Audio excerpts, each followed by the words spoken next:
Hey everybody, it's Scott. I can't say I'm coming to you live from the sanctuary because I'm actually in the car heading out somewhere. Kim is driving. There she is. And so I just wanted to continue talking. You're watching The Voice of the Harbinger, and we're talking about the word of the Lord that I received this year for 2020. And that word had three words that went with it: division, shaking, and lastly, warfare. And we're on that portion of warfare that I want to talk about right now. The need for warfare is essential because of the fact of all the division and shaking that is taking place. Now, shaking is a good thing, as we talked about last two sessions, because shaking basically comes from God. God is doing the shaking. Division, however, is part of the work of the devil. And we have to see that he divides, but at the same time also, we choose to divide. And it's our choices many times that cause us to divide, either divide from God, or possibly if we look at things that are happening like in our government here in the United States, how divided everything is. And that is the spirit that's working. A spirit of Antichrist is trying to work in this nation. The spirit of Antichrist is really trying to work all around the world. All these nations that are gathering together and trying to do things globally, whether it's for climate change or whatever other thing that they call it. This is all part of globalism, which is part of the Antichrist spirit. And so what I want to talk about in this issue of warfare is that two things. One, first of all, I had seen in the spirit that the Lord was telling me that there was going to be an onslaught of the demonic this year against Christians.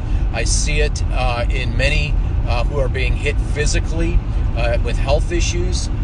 Secondly, this onslaught is to discourage us, to weary us. The scripture tells us that in the last days that the Antichrist spirit would try to weary the saints. So we've got to be strong, and the place that we find ourselves to be extremely strong is in prayer and in warfare prayer.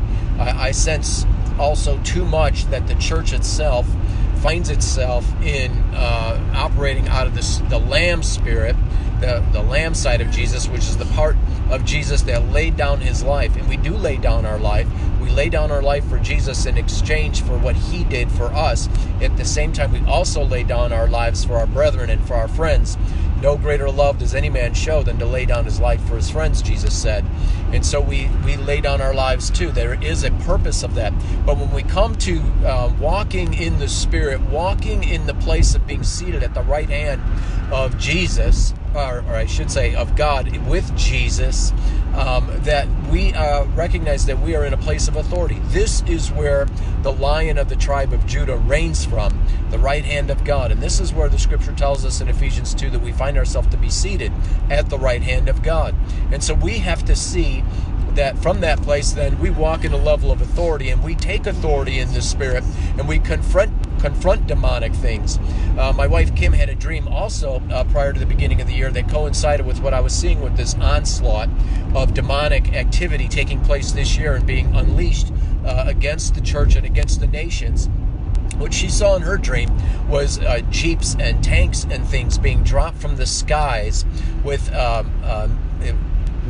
many soldiers and that in them. Now, I don't know that this is a natural thing or if this was a spiritual thing, meaning that this coincided with that, what I had been seeing of this onslaught of the demonic being released on the earth, because that would make sense that it would come down from the heavens, because the battle of the demonic spirits is in the second heaven.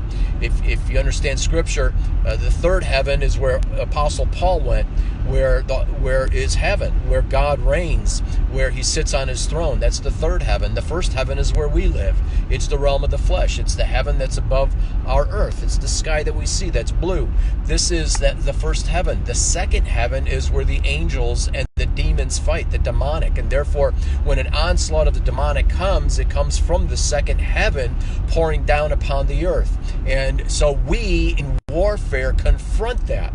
And what I saw this year is that what we have to do is to rise up there's a remnant that is rising up, and this remnant is gathering all over the globe. We're going to be praying together. One thing that I think is a revelation that we need to understand, that we oftentimes do not see, is that when we're praying, we have no idea who else is praying with us. There is a clock that's going in the time zones all the way around the world, and there are people praying at all different times in different places of the world.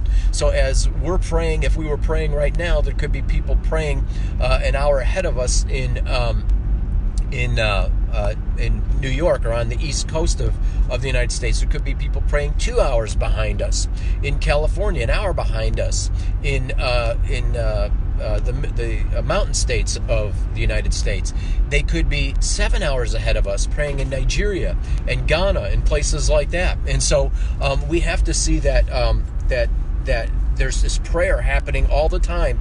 And what I sense is that the church globally this year is going to rise up together in warfare. And we have to realize that when we are standing and taking authority, we have no idea how many other people are joined together with us at the same time praying. And I'm telling you, there are many things that are going to be taking place this year. But if we rise up in prayer by the Spirit in warfare, that we will confront the demonic principalities and powers that are trying to rule in the hearts of men. They're trying to control men, control leaders, to do things that are not the will of God. And if we will take hold of it, let there be an onslaught of the demonic. We will rise up as the warriors of God and confront it. The remnant is a warrior people that has a warrior mentality, and we have to see that that is us. And we have to get up and we have to take that authority in the Spirit. And as we do, we will see that many things will change. We might grab hold of it in the Spirit. We might confront it in the Spirit, in warfare prayer, and it will never happen. It will never manifest itself because we will have stopped it. There could be elections changed. There could be laws changed, things that would have happened, but because of our prayer, they do not happen. And so we have to see it. It's of necessity at this time that the church rises up and wars like never before. It's essential. I've been posting on prayer. I'm going to continue to post. Please read my Facebook posts if you want more understanding of this that I'm talking about. It's essential that we understand it because prayer is essential to our lives. We can't say that we are revived and we're not operating in a level of prayer every day, that we're not trying if we're in revival, that we're not trying daily to be communing with the Lord and praying without ceasing, and praying in the Spirit, praying in tongues. This is revival. And when we get to that place, we're going to know that we are obeying the Lord in this. But I just want to encourage you all to rise up and to pray in spiritual warfare like you never have before. That's all I got for today. God bless you all. Love you. Thanks for watching. And I'll be in touch again real soon. Bye.